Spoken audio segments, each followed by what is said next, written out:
जय हिंद साथियों। आप सभी का हार्दिक अभिनंदन है और मूल्यांकन खंड के अंतर्गत अत्यंत एक महत्वपूर्ण टॉपिक पे हम लोग साथ में हैं। सतत एवं व्यापक मूल्यांकन, जैसा आप देख पा रहे हैं, सतत एवं व्यापक मूल्यांकन पद्धति CCE, continuous and comprehensive evaluation assessment भी इसको बोलते हैं। तो हम लोग बहुत विस्तार से इस पे बात करेंगे और ये विस्तार इस संपूर्ण जो नवीन मूल्यांकन पद्धति है सीसीई, इसके बारे में हमें सब कुछ जानने का हमको अधिकार भी, और हम सब कुछ जानेंगे। सीसीई क्या है, सीसीई क्यों, इसकी आवश्यकता क्यों है, सीसीई कब से आई, सीसी के अंदर कौन कौन सी टर्मिनोलॉजी है, सीसी के अंदर कौन कौन से मूल्यांकन है, प्रत्येक पे हम लोग बात करेंगे। और मैं समझता हूं शायद हमारी बात 2-3 खंडों में, अलग अलग वीडियोस में पूरी होगी। इस खंड में हम लोग सीसी पे अत्यंत महत्वपूर्ण चर्चा लेते हैं और हम लोग शुरुआत करते हैं। सबसे पहले हम सीसीई की फुल फॉर्म जाने। सीसीई क्या है? CCE, CCE, and this is C for first C, continuous, ये C comprehensive,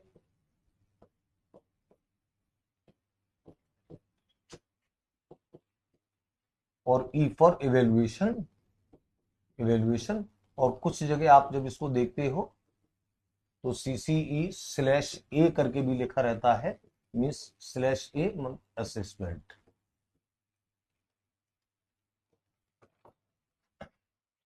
तो कंटिन्यूअस एंड कॉम्प्रिहेंसिव, सतत एवं कॉम्प्रिहेंसिव यानी कि व्यापक, समग्र, व्यापक। एक और शब्द हम प्रयोग करते हैं समग्र, और ये मूल्यांकन या आकलन। तो सीसीई क्या है, ये मूल्यांकन पद्धति बेसिकली क्या है, कब से इसका प्रयोग होना शुरू हुआ, क्यों प्रयोग होना शुरू हुआ, क्यों हमें आवश्यकता पड़ी, जबकि हमारे पास मूल्यांकन पद्धतियां पहले से थीं। जो प्राचीन परंपरागत जो मूल्यांकन पद्धतियां थी, उनके होने के बाद क्यों इसकी हमें आवश्यकता पड़ी, हमको थोड़ा सा बैक जाना पड़ेगा, हमको थोड़ा सा देखना पड़ेगा। हम बात करते हैं 2005 एनसीएफ 2005 की। उसमें एक बड़ा महत्वपूर्ण सुझाव दिया गया मूल्यांकन पद्धतियों को लेकर के, और वो महत्वपूर्ण सुझाव था कि मूल्यांकन पद्धतियां इस प्रकार से हों जिसमें प्राचीन परंपरागत, जिन्हें हम दोनों शब्द बोलेंगे, प्राचीन या परंपरागत, उन पद्धतियों के दोष ना हो। और जब दोष ना हो, दो प्रमुख दोषों की बात की गई। परंपरागत मूल्यांकन पद्धतियों के दो प्रमुख दोष जो थे, उस पर एक बार फिर हम लोग बात करेंगे। परंपरागत मूल्यांकन जो पहले से चला आ रहा था, परंपरागत मूल्यांकन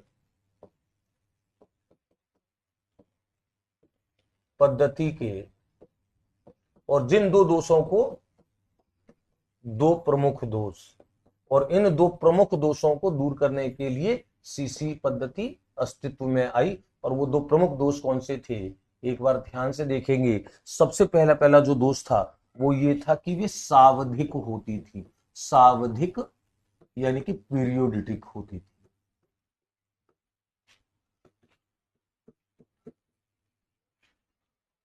एक सावधिक यानी कि एक अवधि तक आपने बच्चों को पढ़ा लिया, पढ़ाने के बाद तब आप जाकर के, एक अवधि के बाद तब आप जाकर के उनका मूल्यांकन करते थे कि इस पूरी अवधि में बच्चों ने कितना सीखा है।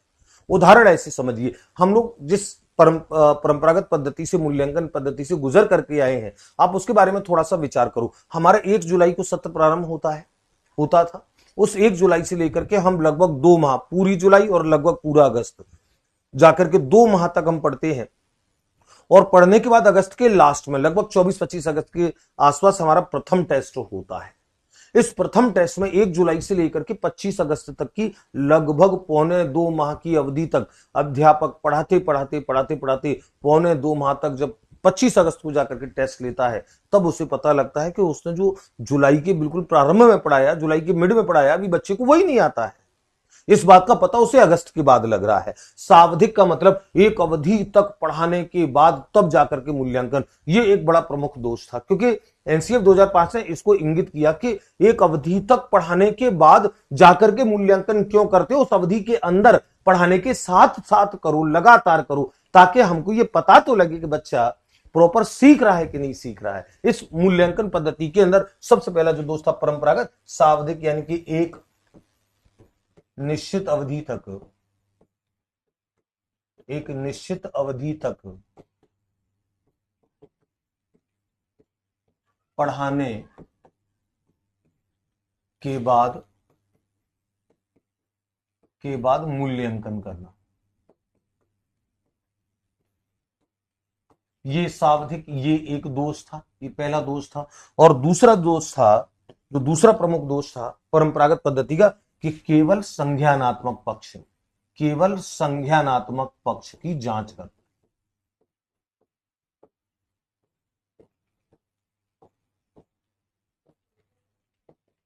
केवल संज्ञानात्मक पक्ष की जांच करता था, यानी कि कितना सीखा है, कितना सीखा है, ज्ञान कितना है उसको, ये केवल, ये परंपरागत पद्धति के दो दोष है। अब इसे विस्तार से समझें।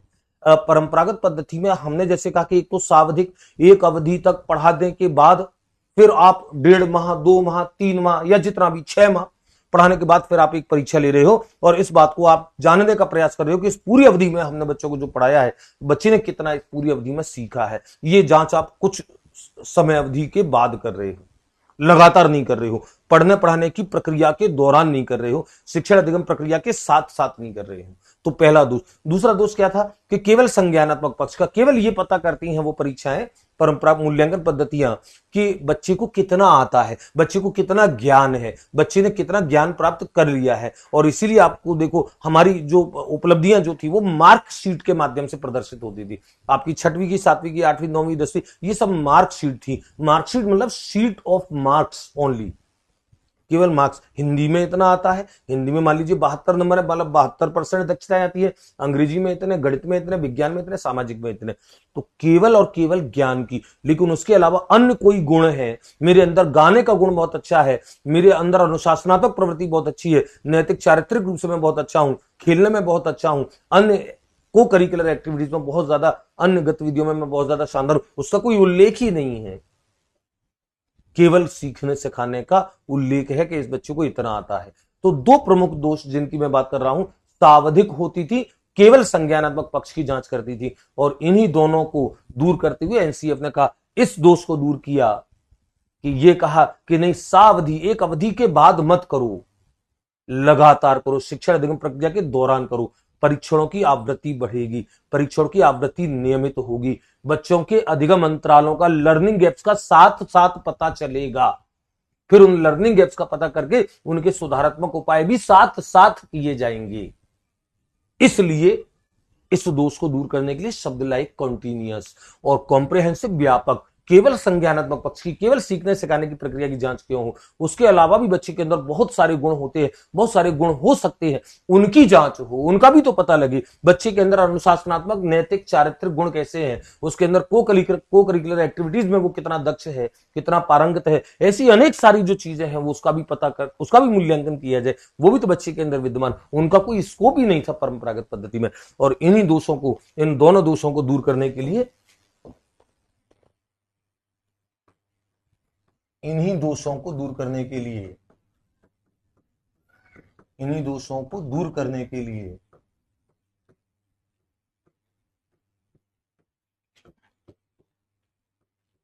एनसीएफ 2005, ध्यान रखें, एनसीएफ 2005 वो की सोर्स है, की सोर्स है, नेशनल करिकुलम फ्रेमवर्क 2005 वो की सोर्स है, जहां से ये सीसी अस्तित्व में आई। तो एनसीएफ 2005 में सुझाव दिया गया, सुझाव दिया गया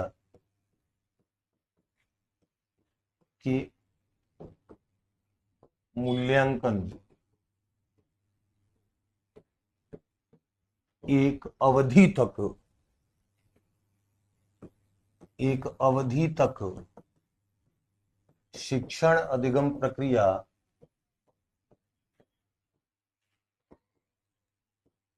एक अवधि तक शिक्षण अधिगम प्रक्रिया संचालित करते हुए, एक अवधि तक संचालित करने के बाद,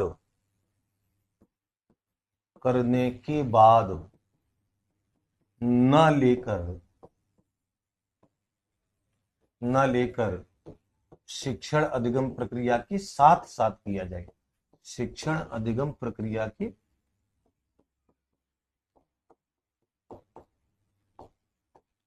शिक्षण अधिगम प्रक्रिया के साथ साथ किया जाए, साथ साथ किया जाए। और ये जो कॉन्सेप्ट था, यही कॉन्सेप्ट बना सतत। ये सतत, अभी हम सतत को परिभाषित करेंगे कि सततता के अंदर कौन कौन से मापदंड आएंगे मूल्यांकन की सततता में। और इस बात को कहा एनसीएफ 2005 ने कि मूल्यांकन एक बार करने की प्रक्रिया नहीं है। मूल्यांकन कोई ऐसी प्रक्रिया नहीं जिसे एक बार किया जाना है। मूल्यांकन तो लगातार की जाने वाली प्रक्रिया है। लगातार आप जैसे जैसे शिक्षण अधिगम प्रक्रिया संचालित करते जा रहे हो, आपको साथ साथ लगातार करना है। अर्थात मूल्यांकन एक बार की प्रक्रिया न होकर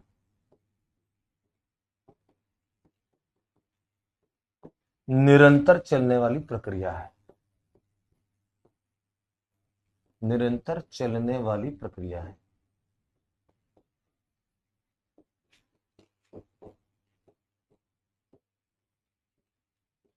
तो एक बात तो ये हो गई, एक दोस्त तो इसको दूर किया एनसीएफ 2005 ने कि एक अवधि के बाद मत लो, लगातार शिक्षण अधिगम प्रक्रिया के साथ साथ लगातार, क्योंकि मूल्यांकन कोई एक बार की प्रक्रिया नहीं है, लगातार चलने वाली प्रक्रिया है। एक दोस्त, और साथ ही ये भी कहा एनसीएफ 2005 ने, तथा साथ ही मूल्यांकन केवल संज्ञानात्मक पक्ष का ना हो, संज्ञानात्मक पक्ष का ही ना होकर, यानी कि ये एकांगी है। ये एकांगी मतलब केवल एक ही पक्ष से संबंधित है, एक पक्षी ना हो, एकांगी ना हो, संज्ञानात्मक पक्ष का ही न होकर व्यवहार के अन्य पक्षों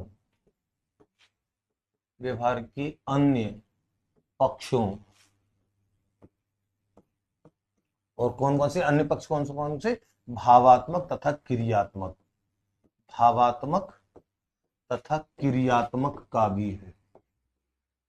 भावात्मक तथा क्रियात्मक का भी हो, यानी कि मूल्यांकन जो है वो केवल एक संज्ञानात्मक पक्ष का ना हो, भावात्मक क्रियात्मक पक्ष का भी हो। और इसीलिए हम जब व्यापक मूल्यांकन की बात करते हैं तो जो संज्ञानात्मक पक्ष होता है, संज्ञानात्मक यानी कि जहां पर सीखने सिखाने की प्रक्रिया की हम बात करते हैं, ज्ञान की, अवबोध की, अनुप्रयोग की, विश्लेषण, संश्लेषण, मूल्यांकन, ये जो सारी जो मानसिक बौद्धिक क्षमताओं से जुड़ी बातें हैं, तर्क चिंतन से जुड़ी बातें हैं, वो संज्ञानात्मक पक्ष होता है। तो संज्ञानात्मक पक्ष में केवल शैक्षिक क्षेत्र आता है, शैक्षिक क्षेत्र आता है। और भावात्मक और क्रियात्मक पक्ष में सह शैक्षिक क्षेत्र आता है। सह शैक्षिक को करिकुलर एक्टिविटीज, सह शैक्षिक क्षेत्र। तो को करिकुलर एक्टिविटीज और करिकुलर एक्टिविटीज, शैक्षिक क्षेत्र और सह शैक्षिक क्षेत्र दोनों का मिलाकर के मूल्यांकन हो तो व्यापक माना जाएगा, तो उसकी व्यापकता है, उसका आपने दायरा बढ़ा दिया। तो परंपरागत मूल्यांकन पद्धतियों के इस दोष को कि वो एक अवधि के बाद ली जा रही हैं, उसके बाद ये पता कर रही हैं, और पता भी सिर्फ ये कर रही हैं कि बच्चे को कितना ज्ञान है, वो कितना, उसको बौद्धिक क्षमताएं कितनी तेज है, बस इसीलिए दोनों चीजों पे वीटो लगा दिया। एनसीएफ 2005 ने कहा कि नहीं, मूल्यांकन शिक्षण अधिगम प्रक्रिया के साथ हो, लगातार हो, निरंतर हो, साथ ही साथ वो व्यवहार के अन्य पक्षों को भी समेटे। तो फिर दो शब्द आए, और वो दो शब्द आए, सबसे पहला शब्द आया सतत। तो आप ये सतत शब्द जो है, मूल्यांकन की सततता, मूल्यांकन की सततता से यानी कि कंटिन्यूटी ऑफ एवेल्युएशन से हम क्या क्या अभिप्राय लगाएंगे? तो कंटिन्यूटी ऑफ एवेल्युएशन से हम अभिप्राय लगाएंगे क्या क्या चीज होनी चाहिए उसमें, और वो चीज होनी चाहिए सबसे पहले देखें, नंबर 1, शिक्षण अधिगम प्रक्रिया के साथ साथ निरंतर, साथ साथ निरंतर, यानी कि जिसमें परीक्षणों की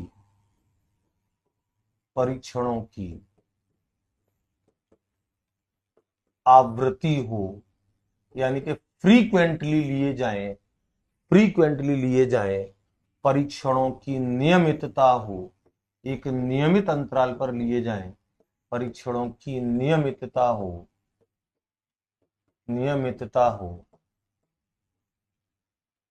बालकों के अधिगम अंतरालों, लर्निंग गैप्स, अधिगम अंतरालों यानी कि लर्निंग गैप्स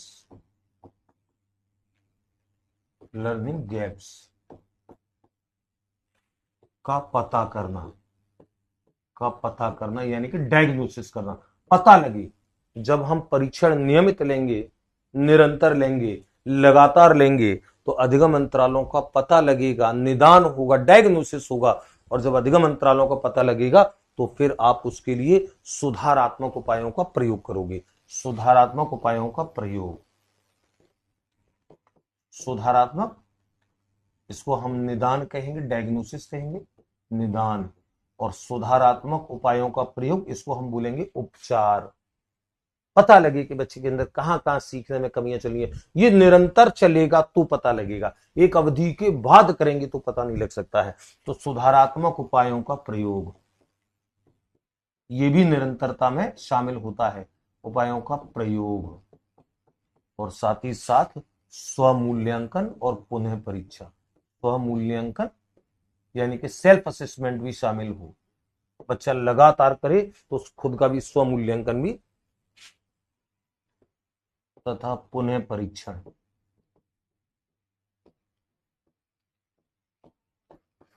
तो आप देखें मूल्यांकन की सततता, ये परीक्षा में बड़ा अच्छा प्रश्न बनता है कि मूल्यांकन की सततता में निम्न में से कौन कौन से बिंदु निहित होते हैं। तो परीक्षणों की आवृत्ति हो फ्रीक्वेंटली लिए जाए, लेकिन फ्रीक्वेंटली लिए जाए का अर्थ ये नहीं कि बहुत ज्यादा लिए जाए, एक एक उचित अनुपात में, उचित तरीके से लिए जाए। तो परीक्षणों की आवृत्ति हो, फ्रीक्वेंसी उनकी सही हो, नियमितता हो, रेगुलरिटी हो, लर्निंग गैप्स का पता करें, बच्चों के जो लर्निंग गैप्स है उनका पता करें, न केवल लर्निंग गैप्स का पता करें बल्कि साथ साथ उनका एक सुधारात्मक उपाय, उपचारात्मक उपाय भी करें, ऐसे तरीके भी पता करें जिनसे इन लर्निंग गैप्स को दूर किया जा सके। और स्वमूल्यांकन और पुनः परीक्षण ये सारी की सारी कंटिन्यूटी में, सततता में, मूल्यांकन की सततता से जुड़े पक्ष हैं।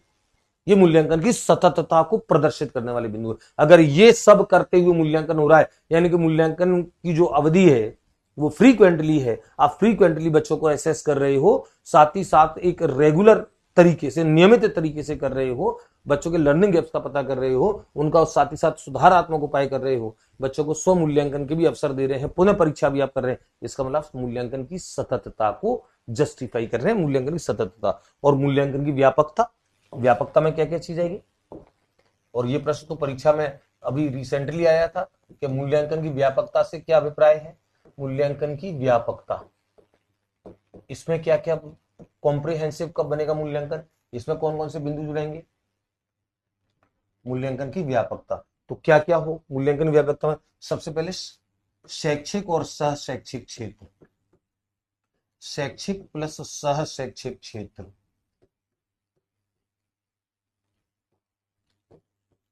शैक्षिक प्लस सह शैक्षिक क्षेत्रों का मूल्यांकन हो। और शैक्षिक प्लस सह शैक्षिक क्षेत्रों के मूल्यांकन का मतलब संज्ञानात्मक, भावात्मक, क्रियात्मक, संज्ञानात्मक प्लस भावात्मक प्लस क्रियात्मक। पक्षों का मूल्यांकन, पक्षों का मूल्यांकन निहित हो, है ना। इसी को हम शैक्षिक, सशैक्षिक, अलग अलग भाषा बनती है, शैक्षिक प्लस सशैक्षिक या व्यवहार के तीनों पक्ष। और क्या हो, इसे हम कहते हैं, इसका मतलब दायरे की व्यापकता हो, दायरे की व्यापकता, यानी कि मूल्यांकन की व्यापकता में दायरा व्यापक होना चाहिए, चाहे वो व्यवहार के पक्षों का दायरा हो, चाहे वो कंटेंट जो है कंटेंट का दायरा हो। तो दायरे की व्यापकता जिसमें होती है, विषयों की व्यापकता, विषयों की व्यापकता जिसमें शामिल हो, विषयों की व्यापकता जिसमें शामिल हो, मूल्यांकन उपकरणों, मूल्यांकन उपकरणों यानी कि इवेल्युएशन के टूल्स, मैं इसको समझाता हूं,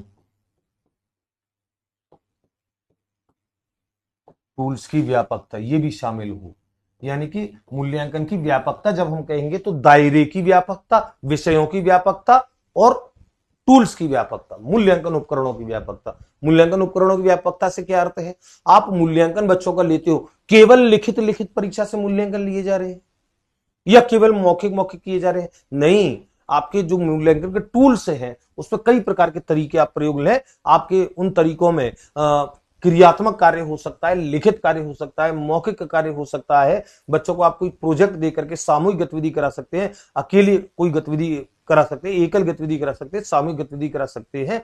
टूल्स आपके जो है वो अलग अलग तरीके के हों। आप बच्चों का अवलोकन कर सकते हैं, निरीक्षण कर सकते हैं, बच्चों का सेल्फ असेसमेंट करा सकते हैं। यानी कि आपकी जो उपकरण, मूल्यांकन उपकरण का मतलब होता है आप कई कई कई तरीकों से मूल्यांकन लें, कई कई प्रकार से मूल्यांकन लें, है ना।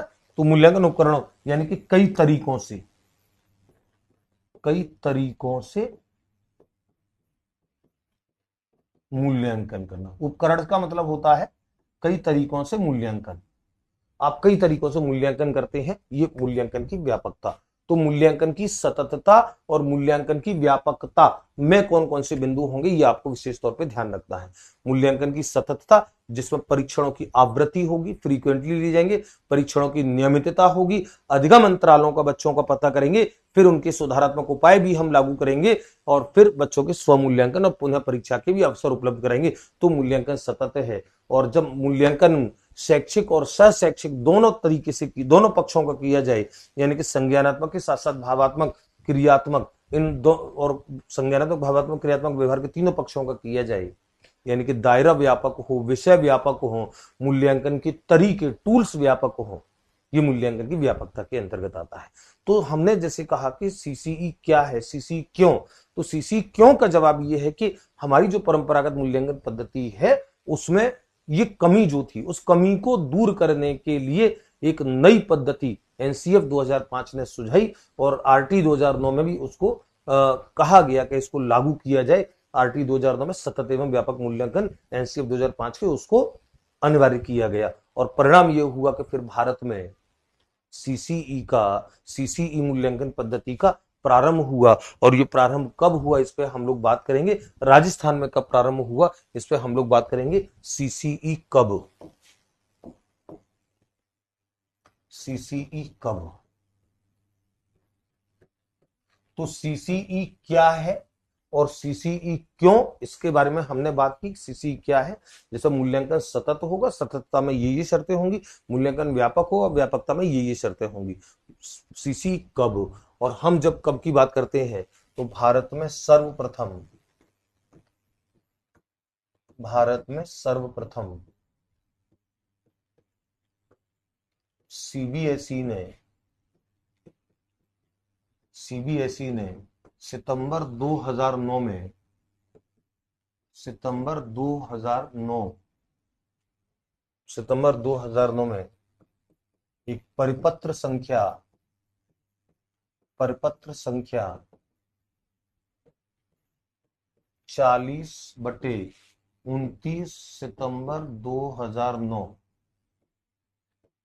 द्वारा ये स्वीकृति की कि सीसी लागू किया जाएगा। और इस स्वीकृति के बाद ये परिपत्र जो जारी किया, ये स्वीकृति का सूचक था। और 6 अक्टूबर 2009 को सबसे पहले कक्षा 9 में इसको लागू किया। सीसीई को सबसे पहले कक्षा 9 में लागू किया, सीबीएसई ने किया 29/9/2009 के प्रपत्र संख्या 40 के द्वारा इसको लागू किया गया। 6 अक्टूबर 2009 को सीबीएसई ने घोषणा कर दी कि यहां से लागू होगा। और ये सत्र जो था 6 अक्टूबर 2009, यानी कि अगर हम सेशन की बात करेंगे तो सत्र था 2009-10। और इसके अगले वर्ष यानी कि सत्र 2010-11 में इसे कक्षा 10 में लागू किया गया। कक्षा 10 में इसको लागू किया। और कक्षा 9 और 10 में आज भी वहां सीबीएसई में आज भी सीसी पद्धति भी काम होता है, सीसी पद्धति से काम होता है, जहां पे हम लोग सीसी पद्धति के अंतर्गत होने वाले आकलनों की भी हम बात करेंगे, चाहे फॉर्मेटिव असेसमेंट हो एफए या समेटिव असेसमेंट हो, वो क्या है उस पर हमारी विस्तार से बात चलेगी। मैंने कहा कि पूरी सीसी को हम 2-3 खंडों में बांट करके पढ़ेंगे, जिसमें विस्तार सारी चीजों का। तो कक्षा 10 में लागू किया, 9 और 10 में, लेकिन राजस्थान में कक्षा 9 और 10 में कभी लागू नहीं हुआ, आज तक नहीं हुआ। राजस्थान में प्राथमिक कक्षा पूरी तरीके से सीसीई मूल्यांकन पद्धति के अधीन है, और मिडिल स्कूल कक्षा 6 से 8 के जो विद्यालय हैं उनमें कुछ जिलों के कुछ विद्यालयों में ये लागू है, सब जगह लागू नहीं है। और मैं राजस्थान की अगर बात करूं तो राजस्थान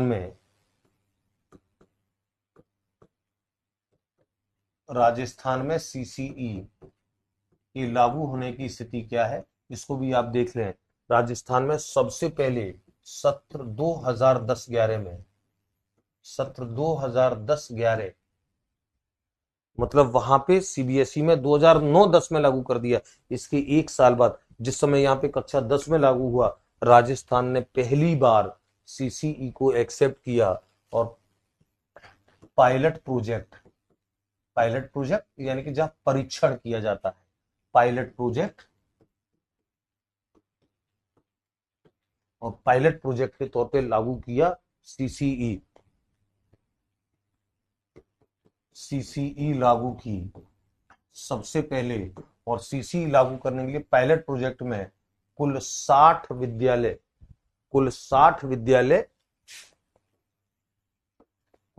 विद्यालयों में। और पायलट प्रोजेक्ट आप समझते हैं, पायलट प्रोजेक्ट होता है किसी भी योजना को पूरी तरीके से लागू करने से पहले उसे हम परीक्षण के दौर से गुजारते हैं, कि परीक्षण किया जाए कि इसके क्या परिणाम, फीडबैक क्या रहा है ग्राउंड लेवल से, उसके बाद इसको संपूर्ण पे लागू करेंगे। तो पायलट प्रोजेक्ट में कुल 60 विद्यालयों का चयन हुआ, और कुल 60 विद्यालयों में सीसीई लागू हुई। और ये सीसीई लागू हुई, इसमें जिले जो जोड़े गए वो जयपुर और अलवर जोड़े गए। ध्यान रखो, ये प्रश्न परीक्षा में कई बार बनता है कि सीसीई में राजस्थान के सबसे पहले कौन से 2 जिले जोड़े गए, वो जयपुर और अलवर। और जयपुर के जो 20 जयपुर जो था उसके 20 विद्यालय इसमें शामिल थे। और ब्लॉक जो लिया गया जयपुर का जो पायलट प्रोजेक्ट में, वो ब्लॉक था जमवा रामगढ़ के 20 विद्यालय इस पायलट प्रोजेक्ट में शामिल थे। लेकिन अलवर के 40 विद्यालय लिए गए, और 40 विद्यालय में 2 ब्लॉक शामिल किए गए। और वो 2 ब्लॉक थे, एक थानागाजी, इसके 20 विद्यालय थे। एक उमरेण था, जो अलवर के बच्चे इस वीडियो को देख रहे होंगे वो बहुत अच्छे से कनेक्ट कर पाएंगे। और मैं जब सीसी की बात करता हूं, अलवर जिले का बहुत बड़ा, मैं यहाँ पर उल्लेखित करता हूं, अलवर जिले का बहुत बड़ा योगदान इसमें रहा है। अलवर जिले के बहुत सारे हमारे शिक्षक साथी जो हैं उन्होंने सीसी के बड़े बेस से काम किए, जिसमें हमारी बहुत प्रिय साथी, बड़े विद्वान साथी थे, आदरणीय चेतन जी सर, उनका देहांत हो गया। मैं बहुत विनम्रता से उन्हें श्रद्धांजलि देता हूँ। सीसी पे बड़ी अच्छी समझ थी उनकी, दुर्भाग्यवश उनका देहांत हो गया। उसके अलावा भी हमारे और भी कई साथी थे जिन्होंने एक हमारे भागचंद शर्मा जी हैं, वो बहुत अच्छा सीसी पे उन्होंने काम किया है। सीसीई में ऐसे कई सारे लोग थे जिन्होंने वो पायलट प्रोजेक्ट के समय से काम किया और राजस्थान में बड़ा अच्छा काम किया। तो राजस्थान में अगर हम सीसीई को आज एक उन्नत दौर में देखते हैं तो उसमें बहुत सारे साथियों का उस बेस से जुड़े आदरणीय स्वर्गीय चेतन जी जो स्वर्गवासी हो गए, आदरणीय भागचंद जी शर्मा, और अलवर के साथियों की बता रहा हूं। उसके अलावा और भी हमारे कई सारे साथी हैं। तो 40 विद्यालय अलवर के थे, थाना गाजी के 20 विद्यालय जिसमें शामिल थे, उमरेड के 20 विद्यालय शामिल थे, जयपुर के 20 विद्यालय जमवा रामगढ़ ब्लॉक से लिए गए, कुल 60 विद्यालय में। और ध्यान रखो कक्षा ली गई 1 से 4, कक्षा 1 से 4। कुछ जगह आप इसे 1 से 5 पढ़ते हैं, हालांकि ऐसा वास्तव में तो कक्षा 1 से ही 4 थी, ध्यान रखो, लेकिन कुछ जगह आप 1 से 5 पढ़ते हैं, इस पर कोई विवाद ऐसा बनता नहीं है। लेकिन आप कक्षा 1 से 4 तक तो 1 से 5 पढ़ते हैं, वो भी सही है। तकनीकी तौर पर मैं आपको बता रहा हूं, आप सरकारी डॉक्यूमेंट देखेंगे वहां पर कक्षा 1 से 4 तक। तो 2010-11 में, लेकिन इसके अगले साल 2010-11 के बाद अगले साल यानी कि 2011-12 में क्या किया गया, इन्हीं 60 विद्यालयों में, जो 60 विद्यालय अभी थे, इन्हीं 60 विद्यालयों में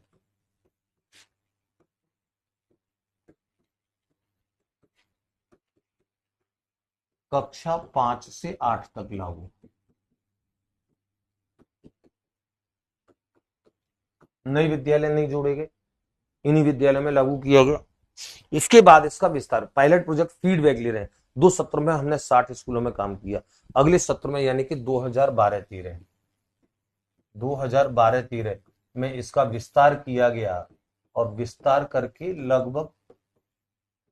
विस्तार करके कुछ अन्य जिलों के कुछ अन्य स्कूलों को भी शामिल किया, और लगभग 3059 विद्यालयों में ये लागू की गई 2012-13 में। तो आप समझ रहे हैं, हम पायलट प्रोजेक्ट की हम बात कर रहे हैं। पायलट प्रोजेक्ट में होता ही यही है कि आप कुछ आंशिक भाग पर आप किसी योजना को लागू करते हो, और लागू करके फिर आप उसे आंशिक भागों पर लागू करके फिर आप उसे परीक्षण करते हो, उसके फीडबैक लेते हो, तद अनुसार अकॉर्डिंगली फिर आप उसमें सुधार करते हो, और सुधार करके फिर जो, तो ये 2012-13 का, 2012-13 के बाद 2013-14 इसमें और विस्तार किया गया, और लगभग विस्तार करके लगभग 5800 विद्यालय, 5000 से ज्यादा विद्यालय थे, उनका लगभग आंकड़ा 5800 के आसपास था। हालांकि बीच के ये आंकड़े पूछे नहीं जाएंगे, पायलट प्रोजेक्ट में प्रारंभिक आंकड़ा पूछा जाता है और कब पूर्ण लागू हुई, लेकिन मैं आपकी नॉलेज के लिए बता रहा हूं, 2013-14, 2014-15 में इसका और विस्तार किया गया, और पूर्ण ब्लॉक योजना लाई गई, और पूर्ण ब्लॉक योजना के अंतर्गत, पूर्ण ब्लॉक योजना के अंतर्गत प्रत्येक जिले के, राजस्थान के जितने भी जिले हैं, प्रत्येक जिले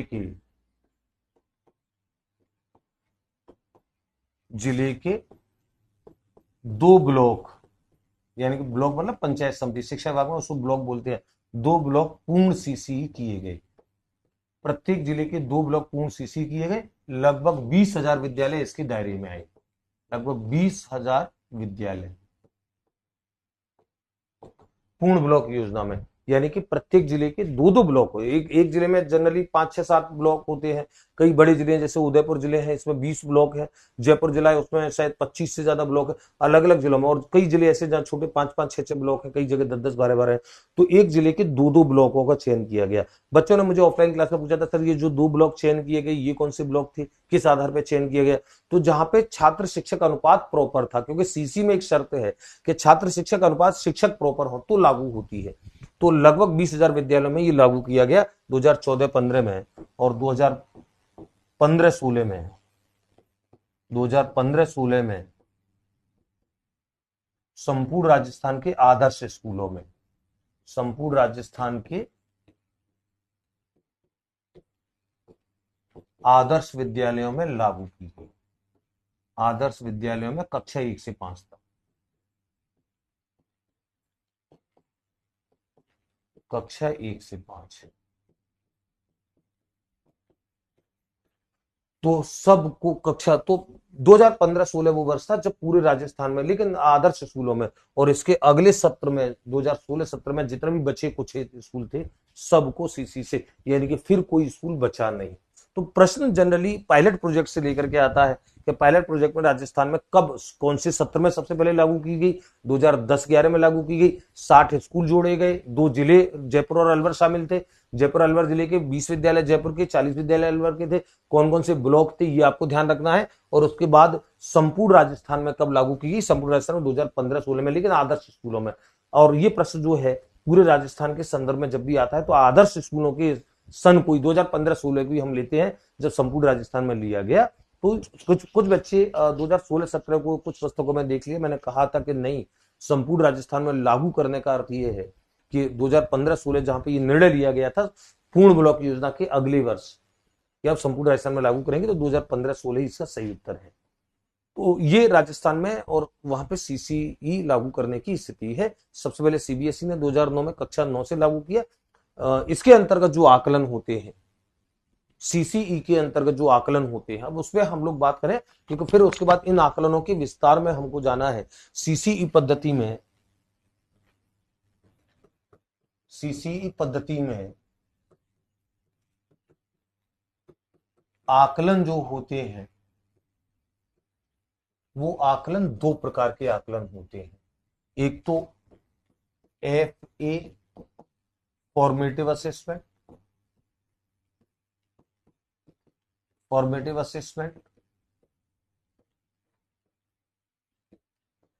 दूसरे जो आकलन होते हैं वो SA यानी कि समेटिव असेसमेंट।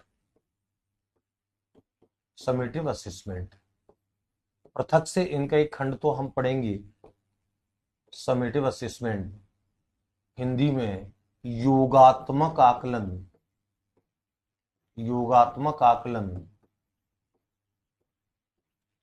और हिंदी में रचनात्मक आकलन।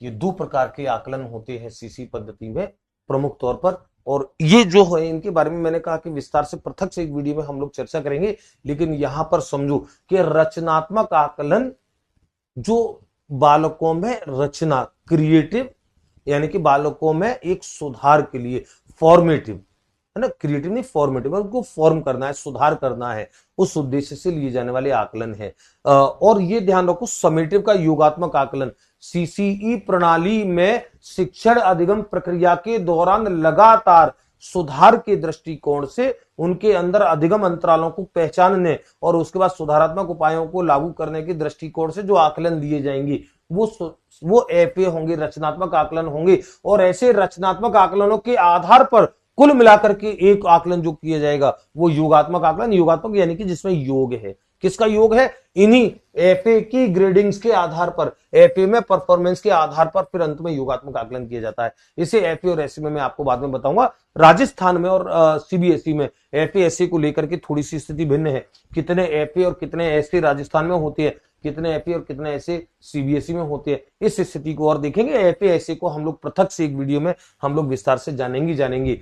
तो आप सबसे पहले जैसे देखें, मैं इसको भी मेंशन कर देता हूं, सीबीएसई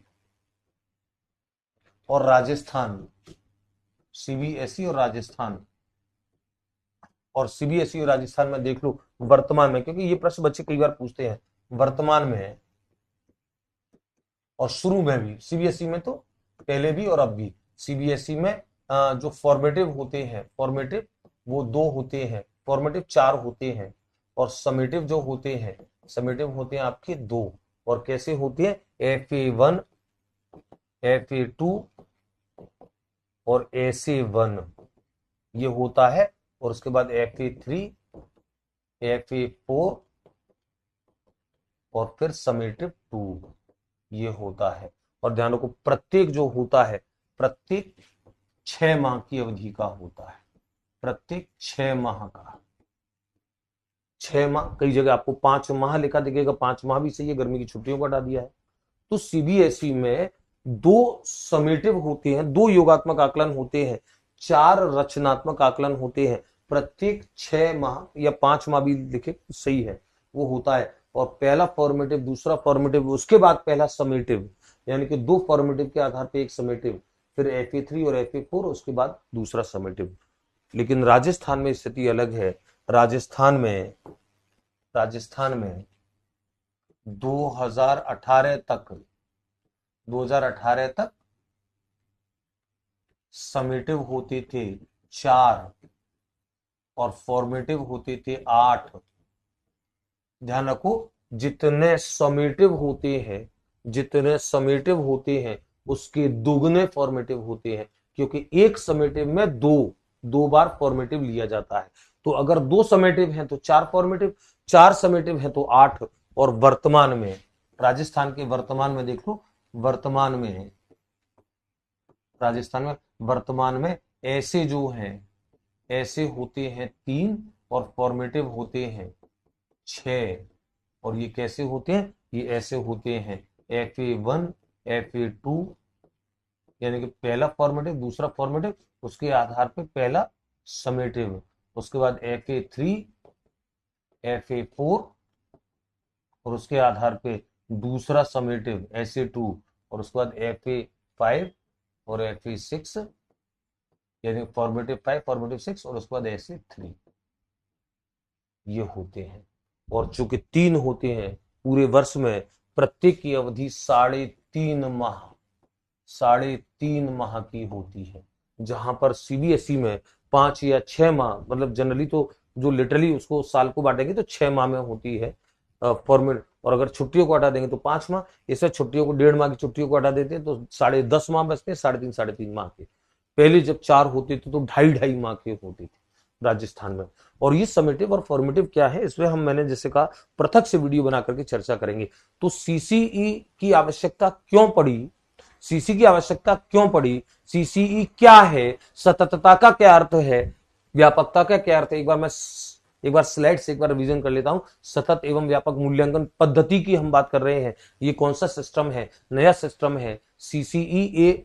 फुल फॉर्म आपको ध्यान रखनी है, continuous and comprehensive, continuous and connecting शब्द है, कंटिन्यूअस एंड कॉम्प्रिहेंसिव इवैल्यूएशन या असेसमेंट। सतत एवं व्यापक यानी कि समग्र मूल्यांकन या आकलन। और इस शब्द की उत्पत्ति, इस शब्द को सबसे पहले प्रचलन में जो लाया गया वो NCF 2005 ने इस मूल्यांकन पद्धति को सजेस्ट किया।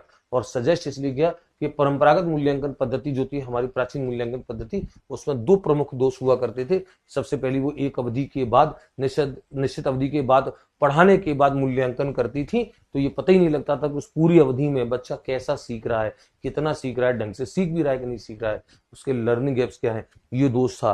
दूसरा दोष था कि वो केवल व्यवहार के एक पक्ष की जांच करती थी, केवल कॉग्निटिव डोमेन की, संज्ञानात्मक पक्ष की। और इन दोनों दोषों को दूर करने के लिए NCF 2005 ने कहा कि मूल्यांकन जो है वो कोई एक बार की प्रक्रिया नहीं है, लगातार चलने वाली प्रक्रिया है। तो शिक्षण अधिगम प्रक्रिया के साथ साथ लगातार चले, ना कि उसके समाप्त होने के बाद, इसको कहा गया। और साथ ही साथ ये भी कहा कि केवल एक पक्ष का मूल्यांकन ना हो, संज्ञानात्मक पक्ष का मूल्यांकन ना हो, बल्कि भावात्मक और क्रियात्मक का भी हो। इसका मतलब शैक्षिक क्षेत्र के साथ साथ सह शैक्षिक क्षेत्रों का भी मूल्यांकन हो। सह शैक्षिक क्षेत्रों में भावात्मक क्रियात्मक पक्ष आ जाते हैं, शैक्षिक क्षेत्र में केवल संज्ञानात्मक पक्ष आता है, तो व्यापकता होती है। तो फिर हम मूल्यांकन की सततता और मूल्यांकन की व्यापकता में कौन कौन से एस्पेक्ट जुड़ेंगे वो हमने देखे। मूल्यांकन की सततता में यानी कि शिक्षण अधिगम प्रक्रिया के साथ साथ निरंतर चलेगी। इसका मतलब परीक्षण जो होंगे उनकी आवृत्ति होगी, पुनरावृत्ति होगी, यानी कि नियमित अंतराल पर नियमितता होगी। बच्चों के लर्निंग गैप्स का पता किया जाएगा, सुधारात्मक उपायों का प्रयोग होगा, और स्व मूल्यांकन और पुनः परीक्षा के बच्चों को अवसर दिए जाएंगे। ये सततता है। मूल्यांकन एक बार की प्रक्रिया नहीं है। बच्चों में भय ना हो कि मूल्यांकन आ रहा है। मूल्यांकन बच्चों के लिए सहज हो, लगातार चलने वाली प्रक्रिया हो। और दूसरा था व्यापकता, मूल्यांकन की व्यापकता। इसके क्या एस्पेक्ट होंगे, यानी कि शैक्षिक और शैक्षिक क्षेत्रों दोनों का लिया जाए, यानी कि व्यवहार के तीनों पक्षों का मूल्यांकन शामिल हो, जिसमें यानी कि जिसमें दायरे की व्यापकता हो, विषयों की व्यापकता, सभी विषयों क्षेत्रों का हो, सभी व्यवहार के पक्षों का हो, और अलग अलग तरीकों से लिया जाए। मूल्यांकन उपकरण जिन्हें हम कहेंगे, यानी कि इवैल्यूएशन के टूल्स जो है वो कई प्रकार के हो, मौखिक हो, लिखित हो, क्रियात्मक हो, प्रायोगिक हो। उसके अलावा अवलोकन के माध्यम से मूल्यांकन, एक तरीके से नहीं, बच्चों के खुद सहपाठियों के द्वारा भी मूल्यांकन हो, शिक्षक के द्वारा भी हो, उसका नियंत्रित परिस्थितियों में भी हो, अनियंत्रित परिस्थितियों में भी हो, विद्यालय में मूल्यांकन हो, विद्यालय के बाद भी हो, पढ़ाने के समय भी हो, पढ़ाने के बाद भी हो, अन्य गतिविधियों के दौरान, यानी कि समग्र मूल्यांकन जिसे हम कहेंगे, ये मूल्यांकन की व्यापकता से जुड़ी बिंदु थे। तो हमने जैसे मूल्यांकन, सतत और व्यापक मूल्यांकन क्या है, सततता में क्या क्या है, व्यापकता में क्या क्या है, ये सीसी क्या है और क्यों है, इन दोनों पे बात की। सीसी कब लागू हुई? 2009 में लागू हुई, सीबीएसई ने सबसे पहले इसे लागू किया, प्रपत्र संख्या 40/29/2009 ये था। अक्टूबर 2009 में स्वीकृत हुआ, कक्षा 9 में, अगले सत्र में से कक्षा 10 में लागू किया गया। राजस्थान में पायलट प्रोजेक्ट के तौर पर 60 विद्यालयों का चयन हुआ, 2 जिले शामिल थे, जयपुर और अलवर। जयपुर के 20 विद्यालय, अलवर के 40 विद्यालय, ब्लॉक जंबा रामगढ़ और उमरेण और थानागाजी, इन 60 विद्यालय में कक्षा 1 से 4 तक लागू हुआ। उसके बाद फिर ये इसका विकास का क्रम था। इन्हीं 60 विद्यालयों में अगले वर्ष 2011-12 में तो परीक्षा में पायलट प्रोजेक्ट का सन आता है, विद्यालयों की संख्या आती है, जिलों के नाम आते हैं, ये आपको ध्यान रखने हैं। तो इन्हीं विद्यालयों में कक्षा 5 से 8 में लागू हुआ। अगले सत्र में नए स्कूल नहीं किए गए, लेकिन उसे अगले साल विस्तार किया 3059 तक, अगले साल विस्तार किया 5000 से ज्यादा, यानी कि लगभग 5800 विद्यालय थे। उसके बाद अगले वर्ष पूर्ण ब्लॉक योजना में प्रत्येक जिले के 2-2 ब्लॉक पूर्ण सीसी किए गए और 2015-16 में संपूर्ण राजस्थान के आदर्श स्कूलों में इसे लागू किया गया। ये सीसी पद्धति में 2 प्रकार के आकलनों की हमने बात की, संरचनात्मक आकलन और योगात्मक आकलन होते हैं। इसके बारे में मैंने कहा कि पृथक से हम वीडियो में पढ़ेंगे। तो एफए और ऐसे कितने कितने होते हैं और इसमें क्या होता है, ये सब हम बातें करेंगे। लेकिन आपको फिलहाल ये आंकड़ा याद रखना है कि सीबीएसई में 2 योगात्मक होते हैं, 4 संरचनात्मक होते हैं, और राजस्थान में पहले 4 योगात्मक 8 संरचनात्मक होते थे। अब वर्तमान में 3 होते हैं योगात्मक और 6 होते हैं रचनात्मक आकलन। संरचनात्मक आकलन एक ही बात है, इसके कई सारे नाम हैं, इनको हम विस्तार से एक पृथक से खंड में पढ़ेंगे। तो सीसी प्रणाली को अच्छे से आप लोग समझें, सीसी क्या, सीसी क्यों, सीसी कब, लेकिन सीसी के अंदर कौन कौन से टर्मिनोलॉजी का जिसका प्रयोग किया जाता है, कौन कौन से टूल्स हैं, कौन कौन सी चीजें हैं, उन सब पे हम पृथक से एक वीडियो में बात करेंगे। फिर संरचनात्मक और योगात्मक आकलन पे हम लोग पृथक से बात करेंगे। तो जैसा मैंने प्रारंभ में कहा था कि हम सीसी को, संपूर्ण सीसी को 2-3 वीडियो में समेटेंगे और विस्तार से बड़ी अच्छी बातें करके उसको एक अच्छी समझ बनाने का काम करेंगे। ये सीसी जो है, यही सीसीई आपकी नवीन मूल्यांकन पद्धति के तौर पर आज शिक्षा अधिगम प्रक्रिया में लागू है, और ये पद्धति के निश्चित तौर पर कई सारे अच्छे इसके फायदे भी हैं। कुछ फीडबैक में हम पता करते हैं तो इक्का दुक्का बातें जो अच्छी होती है उसमें कहीं ना कोई एक नकारात्मक बात भी जुड़ी होती है। पर चलिए हम लोग गुण दोषों पर भी बात करेंगे। इस खंड में विद्यार्थियों इतना ही। अगले खंड में हमारी चर्चा जारी रहेगी और निश्चित तौर पर हम उस खंड में सीसीई की टर्मिनोलॉजी पे बात करेंगे। जो शब्दावली इसमें प्रयुक्त होती है वो शब्दावली हमको अच्छे से आनी चाहिए, अच्छी समझ हमारी होनी चाहिए।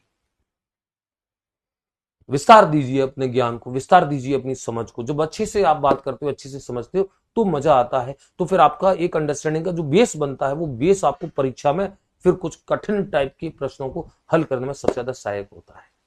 चलिए मुलाकात करेंगे। जय हिंद, जय भारत।